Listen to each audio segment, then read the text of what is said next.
Jadi di tengah keluarga kita, yang jauh datang, nandakit tiba, nadi rantau pun ada yang pulang. Dalam rangka merasakan duka cita yang mendalam, atau musibah yang menimpa sanak kita, menantu kita, anak kemenakan kita, dipanggilnya oleh Allah cucu yang sangat kita sayangi dan kita cintai. Mudah-mudahan kehadiran kita malam ini berangkat dengan yang ikhlas, akan bernilai ibadah untuk kita dan memperkokoh tali silaturahim, sekaligus mudah-mudahan menjadi setawa sedingin bagi sahibul musibah yang ditinggalkan. Salawat dan salam selalu kita mohonkan kepada Allah, semoga tercurah buat junjungan kita Nabi besar Muhammad sallallahu alaihi wasallam. Allahumma salli ala Muhammad wa ala alihi wa sahbihi ajmain. Angku-angku, bapak-bapak dan ibu-ibu, seperti kita ketahui telah terjadi, telah berlaku takdir Allah Subhanahu wa taala. Diambil oleh Allah, dipanggil oleh Allah cucu kita, anak kita yang sangat kita cintai. Apabila kita berbicara masalah kehidupan dan kematian, hidup dan mati adalah mutlak wewenang dari Allah Subhanahu wa taala. Bukanlah peristiwa yang aneh dan ajaib. Peristiwa kematian adalah suatu kejadian yang pasti. Karena Allah sudah umumkan, kullu nafsin dha'iqatul maut. Lalu cucu yang sangat kita cintai sebagai keluarga, orang tuanya, yubana ubek ratuk pelarai damam, karena diharapkan menjadi regenerasi. Namun Allah berkehendak lain. Ikhtiar dan usaha kita keluarga, sakit lai baubek, damam lai batawa. Baubek dalam sakit itu sunnah, dianjurkan. Kalau kita umat Islam tidak boleh hanya berdoa, bertawakal tanpa usaha. Fatadawaw ya ibadallah, berobatlah kamu hai hamba Allah. Fa inna likulli da'in dawa'un lal maut. Setiap penyakit pasti ada obatnya, kata Nabi, kecuali kematian.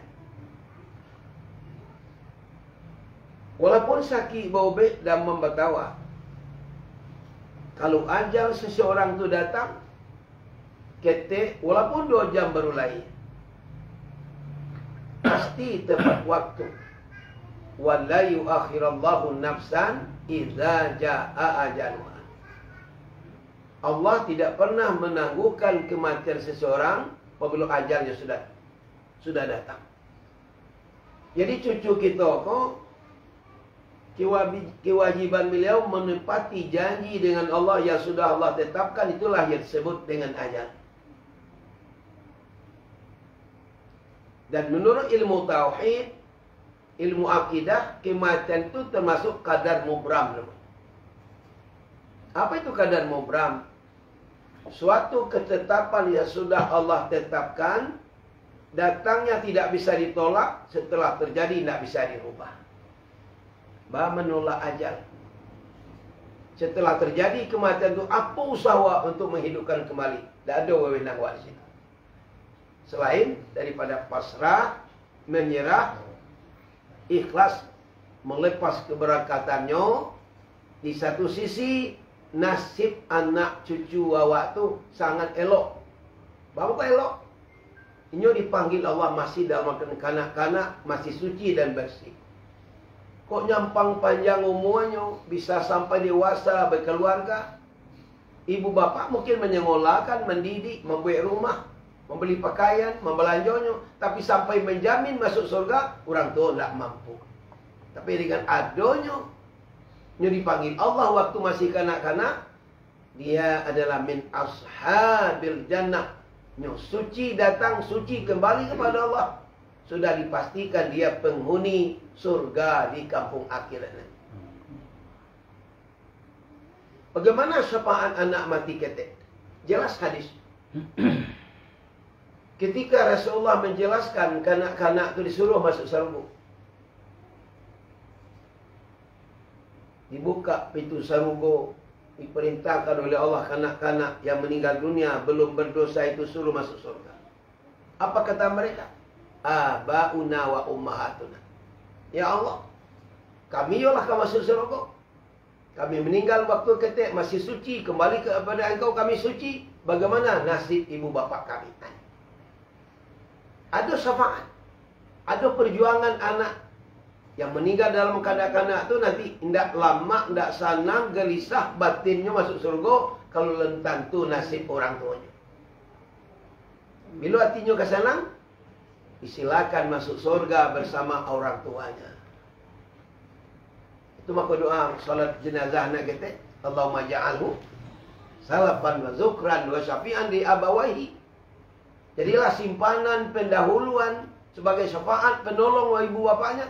Wastaqil bihi mawazinah. Beratkan timbangan kedua orang tua. Kalau pilahu apa? Pilahunya nomor soleh. Dia datang bersih, kembali dan bersuci kepada Allah Subhanahu wa taala. Itu manfaat hikmah yang terkandung terjadi apabila seseorang itu belum lagi balik berakal, dipanggil dan meninggal dunia. Yang pertama nasibnya elok, menjadi penghuni surga di akhirat tanpa hisab. Kemudian menjadi syafaat penolong bagi orang tuanya.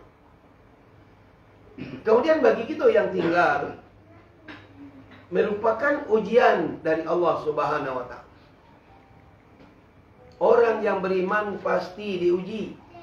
Lihat dalam surah Al-Ankabut ayat 2, Allah jelaskan, ahasiban nasu ayyutraku ayyaqulu amanna wa hum la yuftanun. Apakah manusia itu mengira akan kami biarkan begitu saja mereka mengatakan kami sudah beriman, kata Allah, wa hum la yuftanun, sementara mereka belum lagi diuji imannya. Walaqad fatanna alladziina min qablihim wala ya'lamanna Allahu alladziina shadaqu wala ya'lamanna al-kadzibin. Ujian iman bukan hanya kamu umat Muhammad, kata Allah. Kami telah banyak memberikan cobaan ujian kepada umat-umat terdahulu. Apa gunanya ujian iman Allah datangkan kepada kita orang beriman? Fala ya'lamanna Allahu alladziina shadaqu wa la ya'lamanna al-kadzibin. Setelah datangkan ujian dan cobaan, di sanalah kata Allah jelas bagi kami siapa yang benar-benar beriman, siapa yang pura-pura atau dusta imannya kepada Allah setelah datangkan ujian. Itu kepastian orang beriman pasti diuji. Kemudian bari ringannya ujian itu Allah datangkan kepada seorang menurut kadar iman. Ya batalin nas ala qadri dinihim, kata Rasul.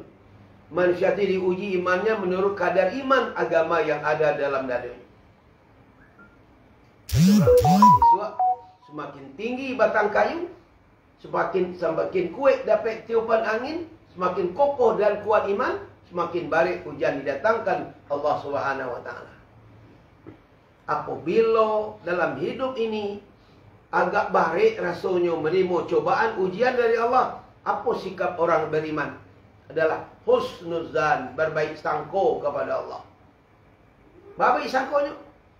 Kalau baik ujian Allah datangkan, tandanya menurut Allah iman kita sudah berkualitas. Sudah mampu melalui ujian yang didatangkan Allah Subhanahu wa taala. Lihatlah Nabi Ayub alaihissalam. Awak cucu anak cik yang dipanggil Allah. Nabi Ayub meninggal sadonya anak. Teranaknya mati sadonya, kabunnya tawakal sadonya. Badan sakit, sementara bini minta cerai lo. Apa dosanya Rasul? Tapi tidak. Tetap asyaddun nas balaan al-anbiya. Manusia yang paling baik menerima ujian iman adalah para nabi dan para rasul. Kemudian barulah sesuai dengan kadar iman yang ada di awal. Kemudian dari itu dikatakan oleh Allah dalam ayat tadi surah Al-Anbiya ayat 35. Kullu nafsin za'iqatul maut. Kata-kata kullu dalam ilmu qawaid itu umum. Bukan hanya manusia, seluruh makhluk Allah yang pernah merasakan kehidupan, dia akan merasakan kematian. Sudah tu? Wa nabluukum bisyarri wal khairi fitnah. Aku bentuk model ujian Allah kepada kita. Sebelum kalian merasakan kematian dalam hidup di dunia ini, katalah, pasti kami akan menguji kamu dengan dua bentuk ujian. Yang pertama bisyarri, yang kedua wal khair. Syarrun, letternya kan keburukan, maknanya musibah. Orang yang beriman itu akan diuji Allah sebelum meninggal dunia dengan musibah. Mahyal musibah. Musibah itu apa? Ulama tafsir menjelaskan, al-musibatu hiya kullu syai'in bima yakrahun nas. Musibah itu adalah segala sesuatu yang tidak kita senangi. Apapun bentuknya tidak kita senangi, tapi nyo datang jo dalam kehidupan awak. Termasuklah kematian anak, kematian suami, kematian istri, kematian orang tua, tabakar rumah, kena gelodo, gagal dalam usaha, bangkrut gale. Tak terpilih jadi caleg, tak lulus jadi pejabat, pitilah habis banyak. Segala sesuatu yang tidak kita senangi, datang yo dalam kehidupan wa. Itu namanya, kala itu kita diuji dengan musibah. Apa sikap orang yang beriman dikala diuji Allah dengan musibah? Sabar. Kalau iman tu, al-imanu nisfani. Nispun sabrun, nispun syukrun. Kata Nabi, kalau iman itu dibagi dua, separuh bernama sabar, separuh lagi bernama syukur. Kapan kita bersyukur? Dikala kita diuji Allah dengan nikmat. Kalau musibah tadi, segala sesuatu yang tidak kita senangi, kalau diuji dengan nikmat, kebalikan dari musibah. Mayan nikmat. Nikmat itu apa? An-ni'matu an-na'imah kullu syai'in bima yuhibbuhun nas, kata ulama. Segala sesuatu yang disenangi oleh manusia. Badan sehat, mamak gagah, anak lain sehat-sehat, pitih banyak, usaha lancar. Kalau dipanjangkan, padi masak, jagung mopi, teranak kembang biak. Pokoknya dia awak sesananya. Dikala kita diuji dengan kesuksesan, dengan nikmat melimpah ruah, tunggu dulu sombong dan lupa diri. Yang pasti kita sedang diuji Allah dengan nikmat. Apa makna syukur dengan nikmat dan apa makna sabar dengan musibah? Sabar itu adalah menerima musibah yang didatangkan Allah dengan ketabahan hati. Bukan menerima musibah dengan segala senang hati. Tidak manusiawi. Kalau dapat musibah hati senang. Siapa senang hati dapat musibah? Tapi tabah. Bukan senang hati menerima musibah. Ketabahan hati. Suatu sikap mental langsung mengakui bahwa kita tidak mempunyai tapi dipunyai Allah. Kita bukan berkuasa tapi dikuasai oleh Allah. Kita bukan memiliki tapi dimiliki oleh Allah. Kan jelas dalam Quran, al-malu wal banun zinatul hayatid dunia. Anak keturunan, harta sekedar titipan, tu perhiasan hidup, pakaian, bukan hak milik awak. Jangankan anak, ibu, bapa, kekayaan, kendaraan, nyawa kita sendiri pun tak ada milik awak. Seluruhnya pinjaman Allah. Kapanpun Allah mengambil hak miliknya, tak ada suatu kekuatan pun yang bisa menggagalkan kehendak Allah Subhanahu wa taala. Itu makna sabar. menerima musibah dengan segala ketabahan hati. Tidak ada kesal, tidak ada maupik. Kalau awak kesal maupik kepada Allah, tidak sabar dan tak tabah, awak jatuh di empuk janjang kecil orang tu. Sudahlah jatuh di empuk janjang. Dan meninggal tidak akan kembali lagi bisa hidup, kita mendapat murka dari Allah Subhanahu wa taala. Ada orang kampung ambo, cucunya ganteng sangat, laki-laki, bujang lah bujang. Karena kaki retak. Lah bau bek, lah operasi. Meninggal cucu. Begitunya terdengar cucu gantengnya itu meninggal, langsung nyelaga ke rumah sakit. Itu jatuh di pok janjang. Dan meninggal tak kai duit balik, awak dapat murka, kutukan dari Allah Subhanahu wa taala. Mudah-mudahan beliau sudah tua, ya istrinya, ya orang tuanya, keluarga kita diberi Allah kekuatan iman, sehingga tabah dan sabar, langsung menjadikan musibah itu sebagai alat untuk dekat dengan Allah Subhanahu wa taala. Kemudian kita akan diuji dengan nikmat tadi. Apa itu nikmat? Segala sesuatu yang kita senangi, kita diuji dengan nikmat, namanya khair. Apabila kita mampu mensyukuri nikmat Allah dan sabar dikala diuji dengan musibah, maka iman kita mendapat pengakuan legalitas dari Allah Subhanahu wa taala. Sehingga Rasul membanggakan, ajaban li amril mu'min, inna amrahu kullu lahu la khair, in asabatu sarra syakara fakana khairan, wa in asabatu darra sabara fakana khairan, wa laisa li ahadin illa lil mu'min, rawahul Bukhari. Suatu hal yang mengagumkan kecil Rasul, melihat sikap umatku yang benar-benar beriman, apapun ya Allah datangkan kepadanya, dia siap menerima. Kalau musibah yang datang dia sabar, itulah lebih baik baginya. Kalau nikmat yang datang dia bersyukur, itulah yang lebih baik baginya. Wa laisa li ahadin illa lil mu'min. Yang semuanya baik penerimaannya tidak ada bagi siapapun kecuali orang yang khusus, orang yang iman, yang imannya diakui Allah. Sabar dengan musibah, syukur dengan nikmat.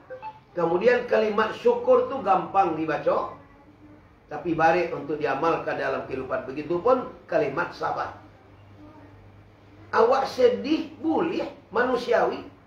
Rasulullah pun anaknya Ibrahim mati laki-laki waktu ketik lo dengan Maria Al-Qabatiyah, menangis beliau. Tanya sahabat, kau menangis kau ya Rasulullah, pakai kau tidak sabar? Lain kata Rasulullah, tapi Allah berikan rasa kasih sayang ke dalam hatiku. Meleleh, ambo cucu ambo meninggal, padusi, ambo sedang memandi, meleleh saya mata ambo tidak bisa ditahan. Wajar, Allah berikan kasih sayang kau.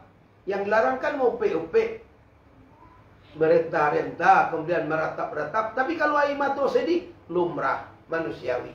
Boleh, tidak ada dilarang. Syukur dengan nikmat perlu kita pahami Bapak Ibu. Sekadar mengingatkan saudara seiman, tidak cukup hanya mengucapkan kalimat Alhamdulillah dikala mendapat nikmat. Itu harus syukur dengan lidah. Kunci syukur itu hati dulu. Hati yang berfungsi sebagai raja dalam diri kita. Apapun nikmat yang ada di awak, kata hati, semuanya ini titipan Allah, amanah Allah, bukan nambah yang hebat. Kalaulah hati mengakui bahwa nikmat-nikmat itu titipan amanah Allah, tak terasa awak hebat, barulah mudah syukur dengan lidah. Apa syukur dengan lidah? Setiap mendapat nikmat, kita ucapkan kalimat Alhamdulillah. Kemudian yang ketiga, syukur dengan perbuatan. Memanfaatkan, mempergunakan nikmat-nikmat itu kepada jalan yang diridai Allah Subhanahu wa taala. Menyatunya sabar dan syukur dalam diri seorang Kena dua hal selalu silih berganti. Kadang-kadang ini awak kuai matu nama darai, kadang-kadang galak nama darai. Tilkal ayam menundai dua bainana. Hari-hari itu kami silih berganti kan datang kata Allah dalam kehidupan manusia. Hari rugi, hari balabu, hari sedih, hari gembira, hari susah, hari senang. Kadang-kadang kata tadi galak nama darai, kadang-kadang air mata nama darai. Itulah kehidupan dunia. Kemudian engkau bapak-bapak dan ibu-ibu, mari kita kembali kepada ayat yang kita bacakan tadi. Bagaimana penghargaan Allah kepada hambanya yang sabar dalam menghadapi ujian Allah waktu hidup di dunia ini. Wallazina sabaru batigha'a wajhi rabbihim. Dan orang-orang yang sabar mereka dalam mengharapkan keridaan Allah. Aku kunci. Sabar itu diharapkan ridha Allah. Kadang-kadang kan ada yo di tempat lain. Ya lai tapaso sabar awak menerima. Itu tak boleh kalimat itu. Tak ada tapaso sabar. Sabar itu buah dari iman. Kamu acuk menengah kalimat itu. Dikala orang itu dapat musibah tu. Lai ya tapaso sabar awak menerima tu lai. Ndak awak nak punyo tu. Nyo tahu bahasa nak punyo tapi tapaso sabar. Kalimat tu lunak tapi tajam tu. Tidak diredai, tidak disenangi Allah. Ba'alai kama awak, lai kama ngawak. Allah nak punyo tapaso sabar awak menerima, dak do tapaso sabar. Jangan kalau dapat kalimat itu keluar dari mulut orang yang beriman, yang mengaku sebagai hamba Allah, yang mengharapkan ridha Allah, hidup dan mati kita diatur oleh Allah Subhanahu wa taala. Wallazina sabaru batigha'a wajhi rabbihim. Sabar itu dalam rangka mengharapkan ridha Allah. Itu yang kita harapkan. Kemudian yang kedua, wa aqamus shalah. Ikoko di antara syarat-syarat masuk surga bersama keluarga. Dunia aku memang tak lama bergaul. Sandiwara belaka. Pertama, sabar dalam ujian dalam rangka mengharapkan keridhaan Allah. Yang kedua, mereka taat mendirikan salat. Yang ketiga, wa anfaqu mimma razaqnahum sirran wa alaniyah. Mereka mau menafkahkan sebagian rezeki kami berikan kepada mereka, baik nafkah wajib bernama zakat atau infak sedekah wakaf yang lainnya. Sirran secara diam-diam, wa alaniyah dan juga secara terang-terangan. Kalau salat yang kita baca induk dari seluruh amal saleh. Nah, kita evaluasilah diri kita apa-apa. Kalau pesan Nabi mengenai salat, kalau tahu awak. Yona meninggal aku tak cucu awak saja, awak hidup kau kemati saja. Kan ada istilah orang gaib siswa. Kalau di tabing kampai dicabut sebubui muda, nak mati aja nyolah sampai, kita nak hidup kemati pun. Bekal awak untuk itu iman dan amal saleh yang ikhlas. Induk amal salat itu salat 5 waktu. Apa pesan Nabi kat kita mengenai salat? Sallu kama ra'aitumuni usalli. Salatlah kalian seperti aku salat. Apa salat Nabi? Salat Rasul di awal waktu. Kita menanya diri surang-surang apa ibu? Itu kita yang tahu dan Allah yang maha tahu. Apakah salat yang wajib 5 waktu itu lah di awal waktu kalimo-limonya kita lakukan atau alun? Kalau alun ni kena kita rubah. Jangan sampai sisa-sisa waktu urusan lain baru salat. Dia awak sibuk. Nah, kedua salat Nabi berjamaah. Nombor 3 salat Nabi di masjid di mana azan dikumandangkan. Termasuk al-masyu ilal masajid. Membanyak langkah menuju masjid salat berjamaah dalam hidup ini termasuk amal yang menyelamatkan awak dari azab dalam kubur nanti. Ya. Hari sudah salat, menafkahkan sebagai rezeki yang Allah berikan baik secara diam-diam atau terang-terangan. Yang keempat, wa yadra'una bil hasanati sayyi'ah. Kalau pernah berbuat salah, kembali ke jalan yang benar. Iringi perbuatan salah itu dengan banyak berbuat baik. Rasanya sepakat awak, bapak, ibu, angku-angku sadanya. Pakaro mati itu awak mungkin alun rindu untuk mati. Makin takut baru. Bertanyakan kamu makin takut. Alun rindu. Padahalnya pasti. Ini menyebabkan awak takut. Tak ada lain, tak bukan. Dulu Allah pinjamkan roh yang bersih. Inilah banyak dosa. Kini akan kembali menemui Allah. Apabila dosa itu sempat terbawa pulang menemui Allah, berhadapan dengan azab Allah Subhanahu Wa Taala. Surah Taha ayat 7 Allah ingatkan kita, innahu may ya'ti rabbahu mujrima fa innalahu jahannam. Siapa yang menemui Allah Tuhannya atau meninggal dunia dalam bergelimang dosa, pasti tempat kediamannya dalam neraka jahanam. Coba akal. Awak pasti mati. Allah sayang kau. Allah ingatkan dalam surah At-Tahrim. Kemudian ayat 8. Allah ingatkan, ya ayyuhalladzina amanu tubu ilallahi taubatan nasuha. Kau tu awak nak gaik-gaik. Nak kami yang cucu awak nak dipanggil Allah. Orang beriman disuruh taubat oleh Allah. Faham ke orang beriman disuruh taubat? Berarti kita orang beriman kau pernah yo berdosa. Jangan dosa terbawa pulang, dia berhadapan dengan azab Allah. Allah perintahkan awak taubat sebelum ajal datang. Taubat nasuha, taubat arti yang sesungguhnya, kata ulama Ahlus Sunnah wal Jamaah, paling kurang syarat taubat nasuha itu apa ibu? Ada lima macam.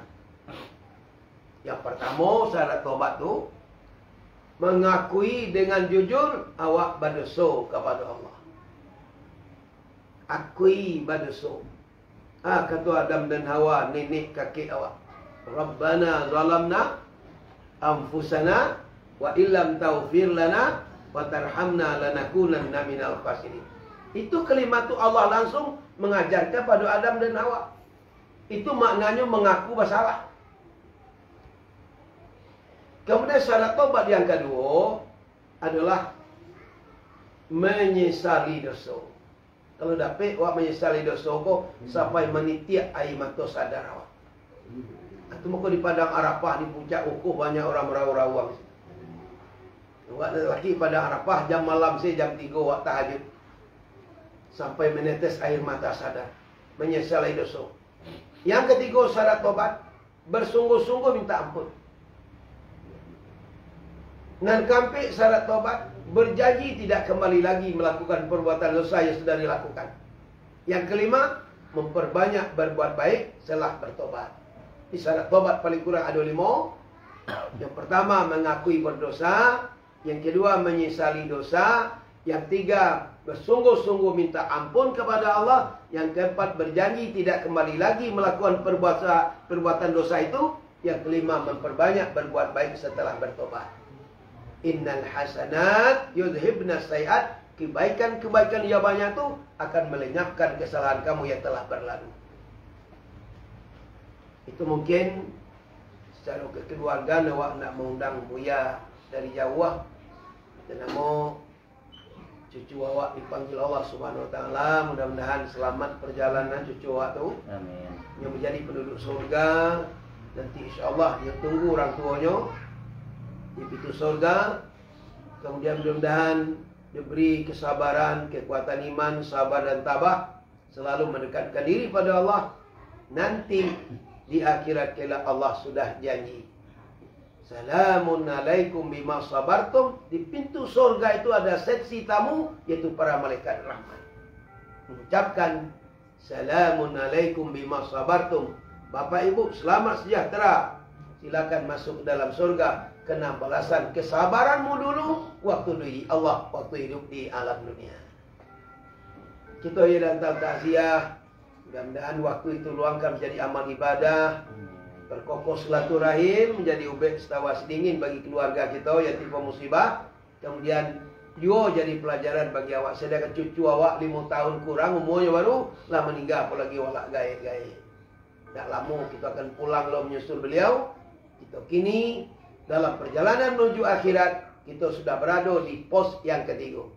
Alam arwah sudah, alam rahim sudah, kita berada di alam dunia, bekal pindah ke alam kubur, alam barzakh, seperti tampik cucu telah kita hantarkan itu. Nama lalu jagolah kajilah selesai. Maaf banyak-banyak. Billahi taufiq wal hidayah. Assalamualaikum warahmatullahi wabarakatuh. Waalaikumsalam.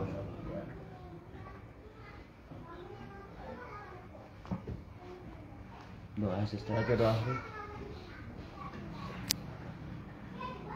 Doa dulu pasti lah. Doa ya. Ya duduk lama gaya tu nak kalau tak di sini. Temu sila tu lah gaya. Anu gaya lain tu lah. Dua lah.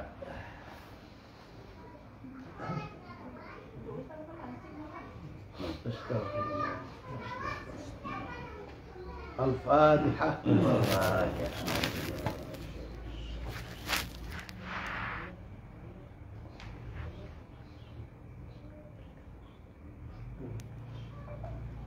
A'udzu billahi minasyaitonir rajim. Bismillahirrahmanirrahim. Alhamdulillahi rabbil alamin wassalatu wassalamu ala asyrafil mursalin wa ala alihi wa sahbihi ajmain. Rabbana zalamna anfusana wa illam taghfir lana wa tarhamna lanakunanna minal khasirin. Ya hadi wahdina ila siratim mustaqim. Ya Rahman warhamna fa innaka khairur rahimin. Ya Ghaffar faghfir lana dhunubana wa kaffir anna sayyi'atina wa tawaffana mal abrar. Ya Wahhab hab lana minas salihin. Rabbana hab lana min azwajina dhurriyyatina qurrata a'yun waj'alna lil muttaqina imama. Ya Razzaq farzuqna rizqan wasi'an halalan thayyiban mubarakan fa innaka khairur raziqin. Allahumma ighfir lana dhunubana wa liwalidayna warhamhuma kama rabbayana shaghira. Allahumma ighfir lil muslimina wal muslimat wal mu'minina wal mu'minat al ahya'i minhum wal amwat. Allahumma ja'alhu salafan wa zukran wa syafi'an li abawayhi wa saqqil bihi mawazinahuma birahmatika ya arhamar rahimin. Allahumma ja'alna minas syakirin. Allahumma ja'alna minas sabirin. Allahumma ja'alna min ibadikal mukhlasin wa ja'alna min ibadikal muttaqin. Ya Rabbana ya muqallibal qulub sabbit qulubana la dinika wa la ta'atik. Allahumma a'inna ala zikrika wa syukrika wa husni ibadatik. Allahumma inna nas'aluka ridhaka wal jannah wa na'udzubika min sakhatika wan nar. Allahumma inna nas'aluka al-huda wat tuqa wal afa wal ghina. Allahumma hawwin alaina fi sakaratil maut wan najata minan nar wal afa 'indal hisab. Rabbana la tuzigh qulubana ba'da idh hadaitana wa hab lana min ladunka rahmah innaka antal wahhab. Rabbana atina fid dunya hasanah wa fil akhirati hasanah wa qina azabannar. Allahumma anzil alaina rahmatan wa sakinatan wa ni'matan katsiratan min 'indika ya ala kulli syai'in qadir. Allahumma inna na'udzubika min kulli bala'i dunya wa azabil akhirah. Waqtim ajalana bi husnil khatimah wa la takhtim alaina ya Allah bi su'il khatimah. Wa akhrijna minad dunya biqauli la ilaha illallah. Subhana rabbika rabbil izzati amma yasifun wa salamun alal mursalin walhamdulillahi rabbil alamin.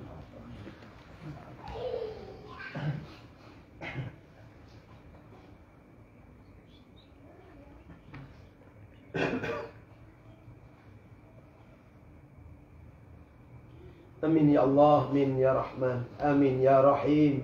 Wa akhiru da'wana alhamdulillahi rabbil alamin.